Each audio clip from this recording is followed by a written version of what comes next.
What was the first sound you heard? Maybe your mother's heartbeat, maybe the doctor's voice, maybe music. Little Aya's first sound was a bomb explosion, because she was born in darkness. There was no electricity, no hospital, no doctor, only her mother Mira, a candle, and war. This is the story of how life is stronger than war. Mira was 28 years old, married for 3 years. Her husband Yusuf worked for a construction company. They were a happy couple. They had a small apartment in central Gaza, 2 rooms, a kitchen, a small balcony. From the balcony they could see the street, the small park where children played. It was enough for them. They had been waiting for a baby for 2 years, testing every month, hoping every month. Finally, last January, she got pregnant. When they saw that test line, they both cried, tears of joy. For 9 months they planned everything. Read baby books, made lists of names, Aya if a girl, Omar if a boy. Yusuf went to baby stores on weekends, buying tiny clothes, soft blankets, toys. Mira sang to the baby every evening, read books. They turned the second room into a nursery, painted the walls together, light yellow, a sunny color. Yusuf set up a crib. Mira hung a small shelf. Toys and books lined the shelf. Everything was ready. Mira went to the doctor every week. Dr. Salma was an experienced and kind woman. At every checkup she'd say, "Everything's perfect. The baby's healthy, you're healthy. The birth will be easy." The estimated due date was October 20th. Mira counted the days. Yusuf had prepared a birth bag. Mira's clothes, baby clothes, blankets, bottles. They were ready, but on October 7th, everything changed. War began. When the first bomb fell, Mira was home alone, 8.5 months pregnant. Her belly had grown so large, walking had become difficult. She sat on the couch reading a baby magazine. When the explosion came, her heart stopped. That terrible deafening sound. Then a second blast. A third.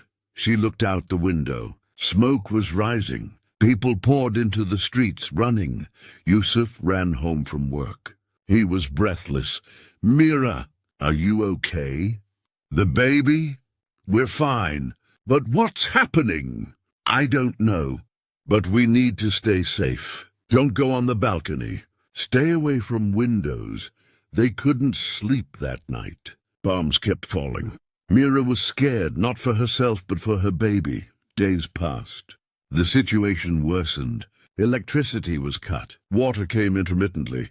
Stores closed. Finding food became difficult. Hospitals filled with wounded. Dr. Salma called Mira. "Mrs. Mira, you know the situation. The hospital is very chaotic right now. Hundreds of wounded. Electricity comes and goes. Operating rooms are full. If labor starts, we might not be able to take you immediately. But, doctor, the baby could come any moment. What do I do? I know. I'm sorry. If possible, prepare at home. Talk to your neighbors.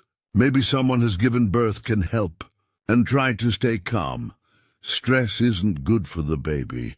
Mira hung up. Sat down, cried. Yusuf came to her, hugged her. "We'll do this, love. We'll find a way. You're strong.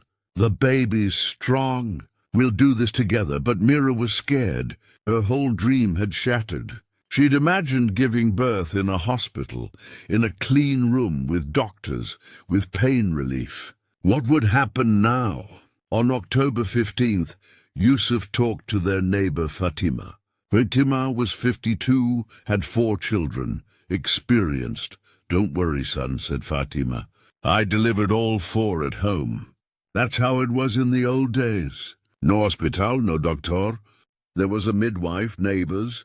You can do this, Mira. You're strong." "But I'm scared," said Mira. "What if something goes wrong?" "Nothing will go wrong. You're healthy, the baby's healthy, and we're here. We won't leave you alone." On October 17th, Mira felt mild contractions. "Maybe false," said Yusuf. "Still early, But on October 18th night at 11:47 p.m., real labor began. At first it was mild. Mira thought maybe Braxton Hicks, but they became regular. She timed them. Every 20 minutes. Then 15, then 10. Yusuf, she said calmly. The baby's coming. Yusuf froze. For a moment he couldn't say anything. Then he sprang into action. Okay, I'll get Aunt Fatima. You stay calm. Lie down, relax. Yusuf ran to knock on the neighbor's door. Fatima opened immediately, as if she'd been waiting. Has it started? Yes? Okay, you stay calm. I'm coming. Fatima quickly prepared. She brought 2 other neighbor women, Layla and Hanan. Both had assisted at births. The 3 came to Mira. Fatima examined her. You're progressing well, but still early. A few more hours. At 12:30 a.m. the contractions intensified. Mira groaned in pain. Yusuf was beside her, holding her hand. Breathe, love. Deep breaths. I can't, it hurts too much. Fatima came. Mira, listen to me. This pain is natural. Your body is bringing your baby into the world. You're strong. You can do this. But I should be at the hospital, with doctors, with medicine. I know, dear. But now we're here, and we'll help you. Millions of women have given birth like this. You can too, but difficulties had begun. There was no electricity, only 2 candles. Layla and Hanan held the candles, trying to give light. But it wasn't enough. Visibility was very poor. Hot water was needed, Fatima had said. But there was no water. Yusuf took his stored water bottles, heated them on a small gas stove. It was difficult, but he managed. Clean sheets, towels were needed. Hanan brought them from her home. A baby towel, a blanket were needed. Layla had prepared them. At 1:30 a.m., electricity came on for a moment. Lights turned on. Everyone relaxed. Thank God, said Fatima. But 5 minutes later it cut out again. Darkness returned. At 1:45 a.m., contractions dropped to 5 minutes apart. The baby was approaching. Mira was exhausted, drenched in sweat, worn out from pain. I can't do it, she said. I'm too tired. No, said Fatima, firm but loving. You can't give up now. Your baby is coming. She's fighting too. You must fight. Yusuf leaned down, kissed Mira's forehead. Mira, look at me. Remember what we said? Together we can overcome anything. We can now too. You can do this. I believe in you. Mira nodded. Her eyes were full, but she was determined. At 2:15 a.m. the water broke. Fatima checked. Okay, Mira, now you need to push. Ready? I'm scared. I'm scared too, said Fatima honestly. But being afraid doesn't mean lacking courage. Courage is doing it despite your fear. You're brave, Mira. You can do this. At 2:25 a.m. an explosion sounded outside. Very close. Windows shook. Candles went out. Darkness fell. Complete darkness, Mira screamed. From pain and fear, stay calm. Fatima yelled, Layla, Hanan, light the candles, fast! With trembling hands, matches were struck. One candle lit, then the second. Okay, said Fatima. We continue. Mira, focus. Just think about your baby. Whatever happens outside, here a baby is being born. Life goes on, but Mira was so scared she couldn't breathe. Yusuf held her face. Mira, look at me. Just at me. That's it. Now breathe. With me, in, out, in, out. Mira looked into Yusuf's eyes. She saw his calm, his love. Slowly she calmed down. At 2:35 a.m., Fatima called out, I can see the baby's head. Mira, so close now. Push one more time, hard.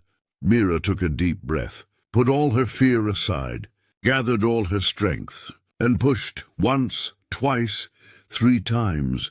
The pain was unbearable. Her body shook. She screamed, and then 1 second of silence, a moment when the world stopped. Then a sound was heard. Small, weak but clear, the baby's first cry. "A girl," said Fatima. Her voice trembled. "You have a healthy baby girl." "Thank God." She carefully took the baby, cleaned her tiny mouth and nose. The baby's cry grew stronger. "Good sign," said Fatima, smiling. "Strong lungs." She gently cleaned the baby with warm water, then wrapped her in a soft towel, handed her to Mira. Mira saw her baby for the first time. She was tiny. Red face, wrinkled forehead, tiny fingers, eyes closed but mouth open, crying. "Perfect." "Aya," Mira whispered. "My little Aya, we finally meet." She pressed the baby to her chest. Aya smelled her mother's scent, heard her voice. Her crying slowed. She calmed. Yusuf leaned over them. He was crying, tears streaming down his cheeks. He gently touched the baby's head with his hand.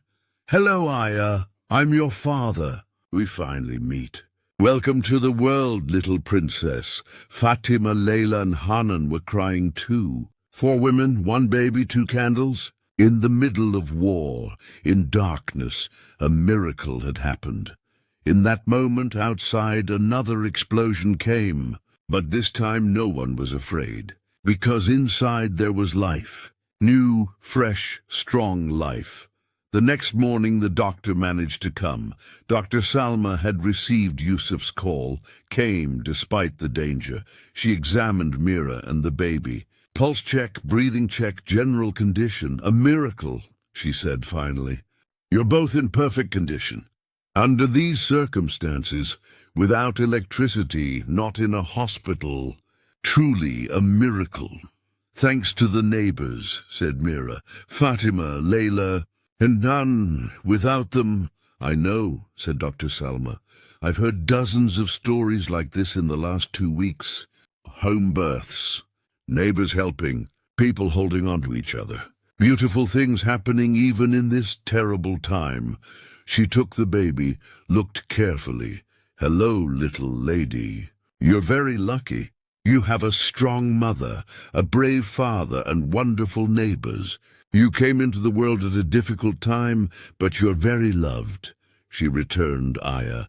2.8 kilos. A bit small for normal, but quite healthy. "Feed well, keep warm, keep clean. Let's check again in a week." Days passed. Aya grew. She was a strong baby. Nursed well, slept well. Mira was tired but happy. That deep, indescribable mother's happiness.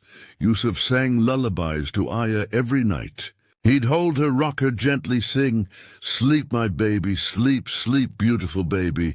Neighbors came often. Fatima especially looked after them. "How's it going?"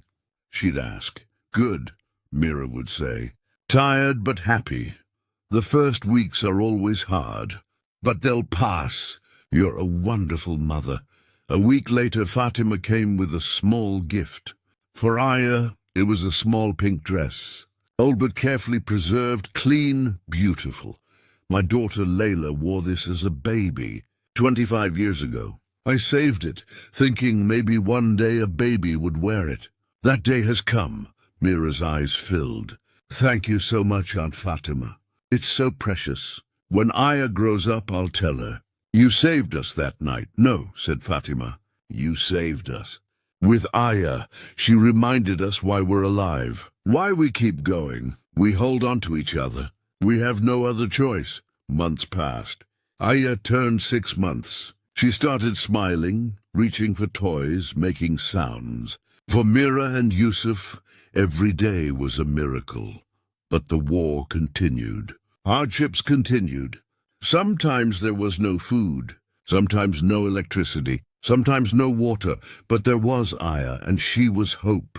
She was life. She was the future. One day Mira held Aya and thought, "You were born in darkness, during war, at the hardest moment. But look now how you shine. You smile, you grow. You showed us life goes on despite everything." On Aya's first birthday, Mira and Yusuf had a small celebration. No cake, they couldn't find flour. No candles, no electricity. But there was love. Neighbors came. Fatima, Layla, Hanan and others.